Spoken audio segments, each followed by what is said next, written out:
Hi guys, this is Rusty 78609. I'm in Central Texas, USA. It is July the 2nd, 2017 at about 11 a.m., maybe a little after. It's 90 degrees and the humidity is high, so I imagine the heat index is probably near 100. I'm just probably northwest of Kingsland, Texas, a little community on Lake LBJ in Central Texas, and I'm going to go over to what's called the Slab. It's a low water bridge on the Llano River, and a lot of people come here on holidays, like this is a holiday weekend, July the 4th, even though it's only July the 2nd. It's a 4-day weekend, and I feel like the Slab will probably be pretty busy. We'll find out here in just a minute, and I thought I'd just show you. It'd be like people going to the beach in Miami or going to the beach in California, Redondo Beach or somewhere, because we don't have beaches in Central Texas, so wherever there's a little water that people can get in it, they do it. This Llano River is a spring-fed river, so the water is very clear most of the time. And the only thing I would recommend, that if you're ever here and you're in the water and there are people upstream from you, do not drink the yellow water. But be that as it may, we're getting closer and we're coming. I think it should be crowded. I'm not sure. I haven't been here today, but yeah, oh yeah. We got, well, it's not that bad. I've seen cars backed up to all the way where I am right now. So I got to drive slow because some of these people have kids, and the kids will come right out in the road without even looking. You know, kids, they will do stuff like that. So I'm going to slow all the way down. See, if you went through here at 35 miles an hour, you'd probably come out with bodies on your hood. But anyway, this is a Slab in near Kingsland, Texas. A lot of people here carry an ice chest, and of course you know they just have lemonade and iced tea in those. No one would come out here and drink a beer. But everybody's marking their spot now, so to speak, and which is good. This guy's unloading the whole family, which is fine, and of course blocking the road, which is fine too, because this is just a laid-back little area to come and have fun. And there's some people here on the left I'll let you take a look at right here. Maybe you can see that okay. That's the Llano River. Everybody's just sitting there in the sun. Now this guy here, we'll get to him in a second, he got smart. He brought him a shade. He's got his ice chest on a little wagon. He's washing his dog in the water. Life is good. Okay? And but anyway, it's crowded, not really crowded now, but it's getting that way. And what it is, the people that are coming now are the serious campers, or whatever you want to call it. They're planning on being here all day, and so they're going to get here and mark their spot, so they'll have a cool spot all day. But I like the guy that brought the tent and has some shade, because with that, you know, we got enough breeze today that it probably wouldn't be too bad sitting in the shade, even though the temperature is a little high for most people. But for people around here, 90 degrees is not hot. No, I mean, it's hot, all right, but I mean, it's not as hot as it can be up here. Sometimes it can be 115. I don't think it ever gets that hot. We usually get 102, 103 in that range. But anyway, I've got a pickup that can turn pretty quickly, which is great. They built a little turnaround there, the county did, so that people that come here to the Slab to check people out can do this. But anyway, I'm just holding the camera in my hand. I've got a little hand holder that you put the camera in, and that's what I'm doing. But I'm only driving about 10 miles an hour, so I'm in certainly no hurry.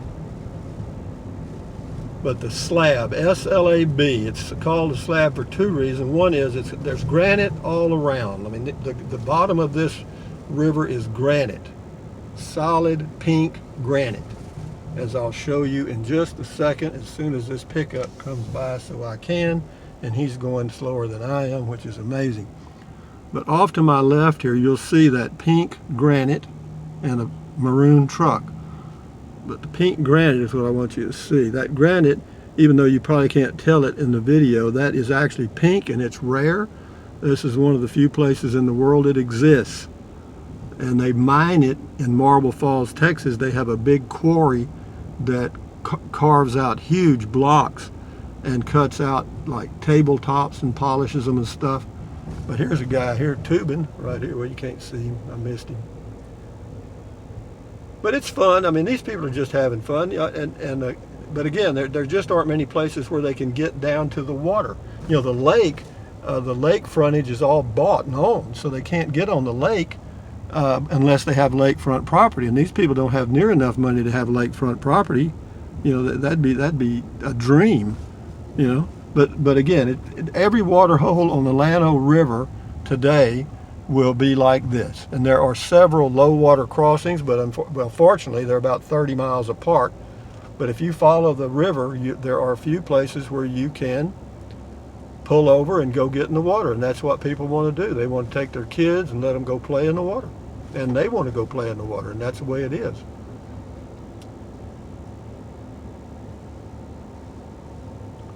So that was the Slab, and now we'll turn. No, let's go straight. Let's go straight. I was going to turn, but sometimes River Road, that's what it's called. Oh, excuse me, it's River Oaks. River Oaks Drive can be a little busy whenever the Slab is busy. So I'll go this way, and we'll head back to the Casa. Speaking of the Casa, how about the Casablanca, guys? The build out is just about completed. It worked out very good. I've got to make a few minor modifications, but the diamond is pretty well polished in my mind. I'm not going to make many changes now. I may make some when I get on the road. When will I get on the road? I'm not sure. It just depends on the weather, because to get out of Texas, I'll have to camp. I want to camp one night. I don't want to stay in a motel. I do not like staying in motels. I just don't. And so what I'll probably do is go to Guadalupe Mountains National Park on the border of Texas and New Mexico, like I usually do, and spend the night.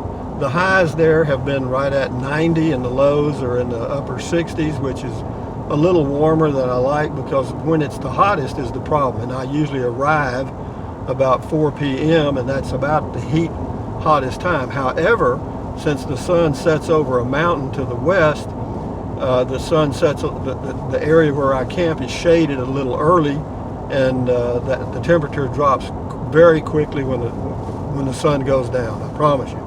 You know, so shortly after the sun goes down, it's very, very comfortable. In fact, at night, I'll have to bundle up because it'll get into probably at the campground, probably right at 60, even though the weather forecast will show 68.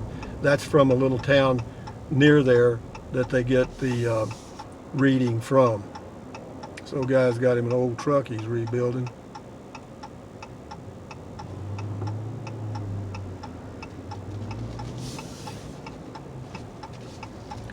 But we're going back now, we're going east on 1431, which goes all the way to Austin, Texas.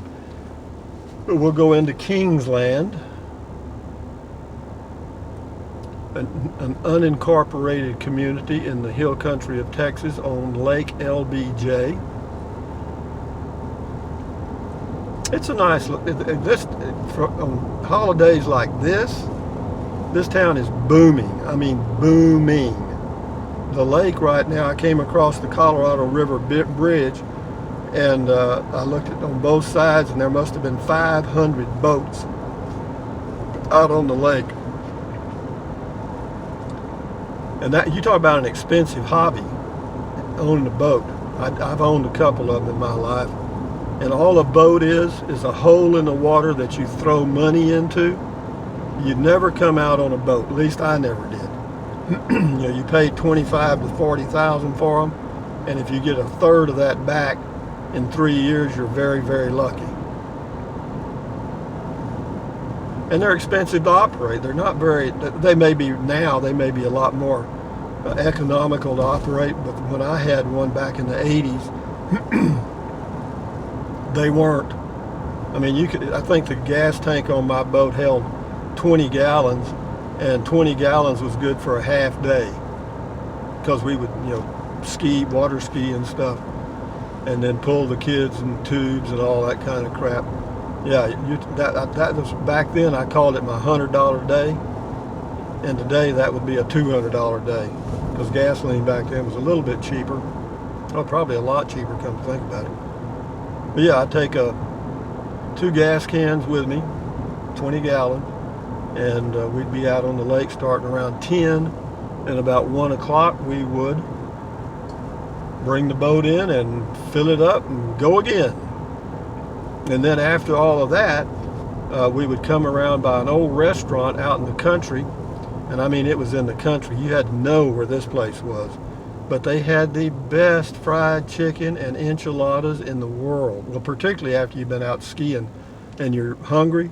Oh, and I would just, back then I was married with my wife and I, and 1, 2, 3, 4 kids. 2 of hers, 1 of mine, and 1 of ours. Yours, mine, and ours. We had them all.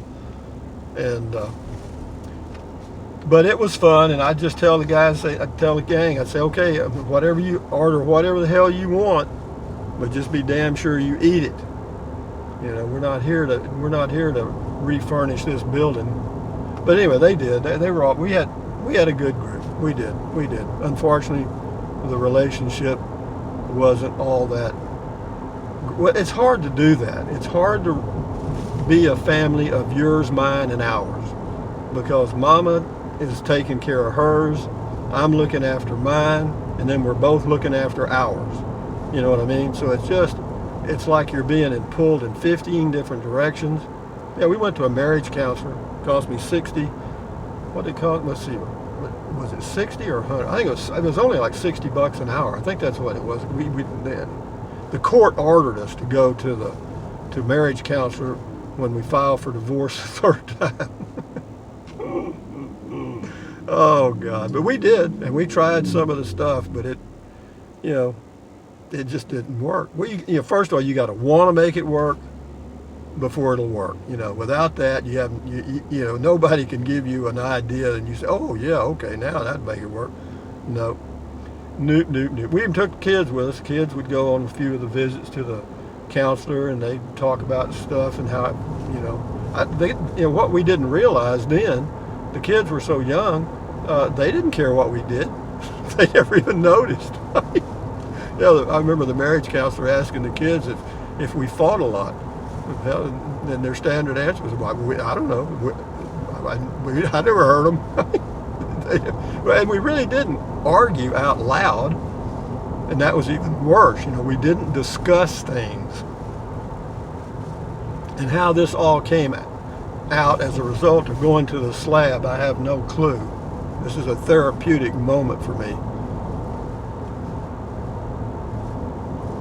But anyway, for you guys that are in relationships as we speak, here's something you can do. And I remember my attorney told me this. He said, what you need to do before you get married is agree to disagree, because they're going to happen. Just have an agreement that you're going to disagree, because you're not going to agree on everything all the time. Well, we never reached that point. Never quite reached that point. Well, anyway, this is the Colorado River, and there's a few boats out this way if I can get to them. I'll hold it there. Somebody on a jet ski going there. And then we come back around, and we'll be heading to my casa in the Casablanca. And once I make this turn and get straightened out, I will end this video, because the therapy has helped a great deal. Yeah, but relationships were difficult. I've been married and divorced 3 or 4 times, and well, the first marriage, I was married for 12 years, and we just grew apart. We found out we were just 2 different people, and we were. My wife at that time, she wanted to go out and entertain and be seen and all that stuff, because she was pretty, and that's what pretty women want to do. They want to be seen, and they want to dress nice and wear nice makeup and have some jewelry and all that stuff. And but that wasn't me. I bought a place in the country to have some privacy like I've got now, and when I came home in the evenings, I just wanted to have a meal and relax and not necessarily watch TV. I just I had some donkeys, and I'd walk around out there and scratch the old donkeys. I had some chickens, I'd check on them.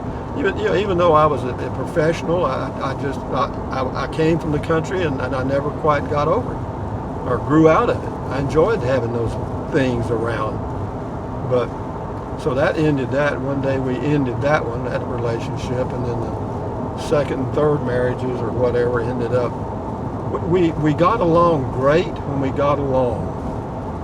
And that's why we got married. We were together for about a year, and then we got a divorce. And then a few months later, we got back together, and wasn't long after that, maybe a year or so, we got a divorce again. I mean, just when it was good, it was great, and when it was bad, it was hell. That's life. Would I change anything in my life? Would I go back and change any of that? Hell no. You learn from things like that. If it doesn't kill you, you will only grow stronger because of it. And that is a factoid. So having said that, and all those other words of something, y'all have a great day. Enjoy your July the 4th coming up, and I will too. And the White House is pretty well ready to go, guys. So anyway, thumbs up, carpe diem, adios, bye-bye. Buy USA made when you can. Drink plenty of water, 3 or 4 quarts a day will not hurt you. You may pee a lot. You may pee like a racehorse or a 2 or 3 peckered possum, but you'll certainly be healthier because of it. Take deep breaths, breathing through your nose, out through your mouth, several times a day. Why? Because it relieves stress, and relieving stress lowers your blood pressure. Lowering your blood pressure is good for your heart. Taking care of your heart, you'll live longer, and that's what it's all about, guys, because without your health, what good is anything? Because, you know, I guarantee you I wouldn't be doing the things I was doing if I wasn't feeling good. So anyway, enjoy your day, guys. Adios.